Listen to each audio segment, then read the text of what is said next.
Hi everyone, welcome to week 8 lecture, and this week is the first of the subsection of globalization of Korean films, and this week's film was My Sassy Girl.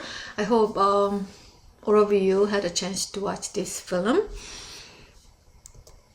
Okay, so let's this week group 7 and group 8 will make their presentations, and group 7 had a good intro with a verbal introduction of the group members and the table of contents, and I think group 7 did a good job in transition, making the presentation flow smoothly, and the PPTs were really well made and with good editing. And I think the film overview can be shortened, assuming that the audience already are familiar with the film, right? And the film reaction section, you must focus on more emotional reactions by presenting some adjectives like really fun, hilarious, enjoyable, or sad, heartbreaking, things like that, right? And two things learned section, it's meant to be, this section meant to show what you learned from the film, not before you delve into your analysis of the reading and the film connection or relation, right? So what you learned from watching the film about Korean people, culture, society, whatever, that you didn't know before you watched the film, right? So don't spend too much time on this two things learned section. Don't present the summary of the readings, things like that, right? The discussion questions and answers, those two of those were well done. And the relationship between the reading and the film section, the first and the second subsection show the relationship between the reading and the film beyond summarizing the reading. First two sections were well done. The third one though needs some improvement by clearly showing the relationship. And the external web resources section was not clearly presented. Maybe the content was embedded, but it was unclear where the section was. And the division of labor was good, and the reference list to adding it is good, but where was the Blair's article? Was in the list, but where was it mentioned in the presentation, right? So it is always good to add the in-text citation, right? So that audience can know, which one is which, right? And group 8 presentation, the organization wise,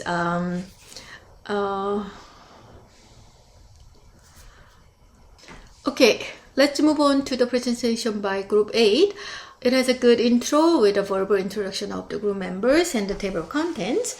And although it need more transition work throughout the presentation, in terms of the oral delivery, some sections need to be just more than reading the pre-written script.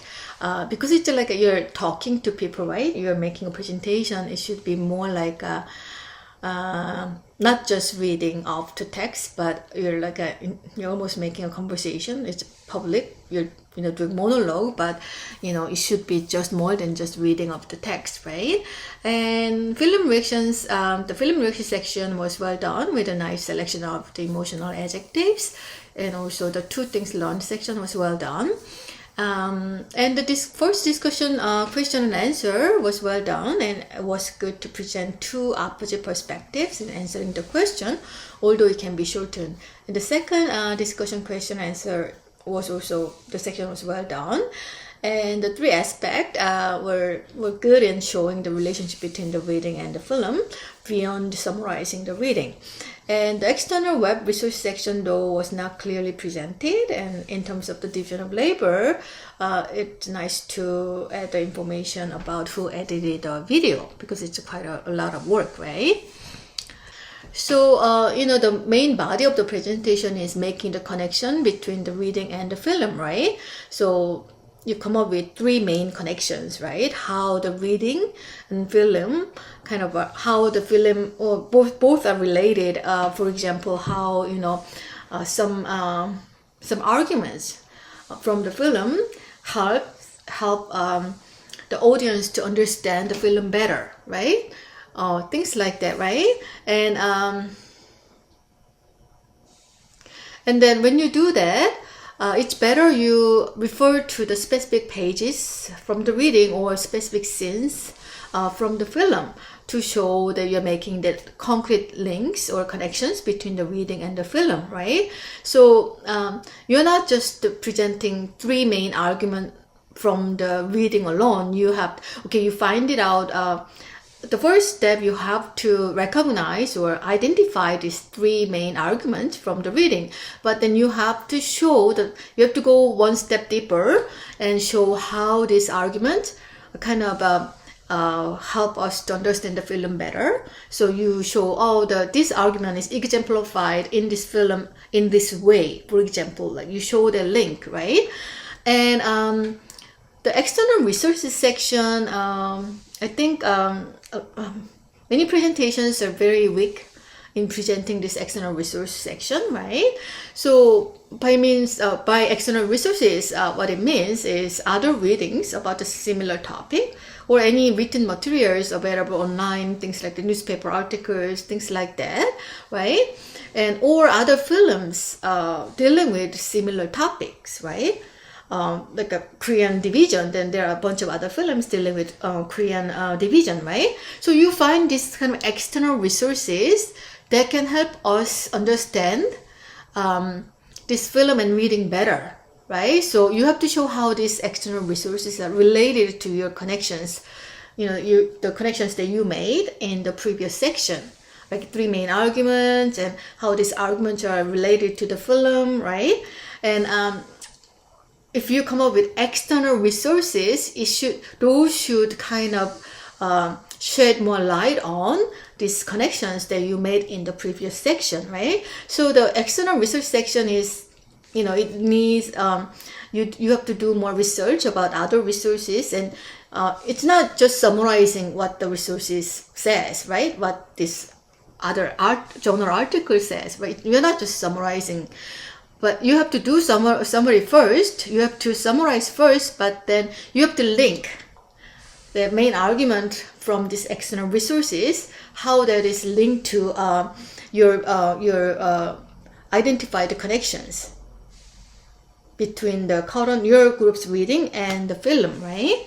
And if you, for example, it doesn't need to be only academic readings. If you come up with other example of film dealing with a similar topic, then you can talk about how this film is different from, the third film, outside external film, different from your group's film in terms of these three connections, right?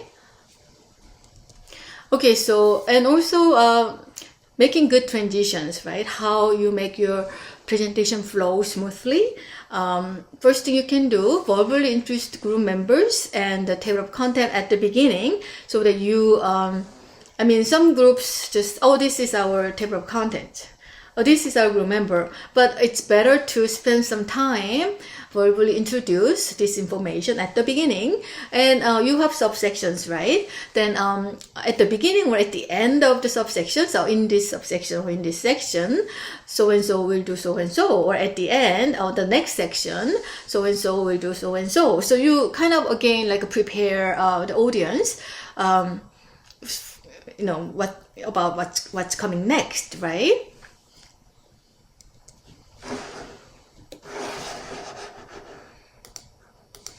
Okay, so because this is the first class of the globalization of the Korean cinema, I want to briefly mention that, we know the Korean cinema is doing well, it's well accepted globally, but I want to, talk about that was not the case all the time, right? Especially around like 1988, right after that year, when the Korean government opened up the Korean movie industry to Hollywood. A lot of people thought Korean cinema is dead. It's gonna die out, right? So in 1988, only 16% of the domestic film were seen. It was down from 34% in 1985, right? but somehow Korean film revived with the very first civil government by the Kim Il-sung government. So we talked about, when he talked about like a peppermint candy, the Kim Il-sung government was the very first civil government, right? So this government pursued globalization and adopted these cultural policies to develop cultural industry, right? And film was one of those cultural industry.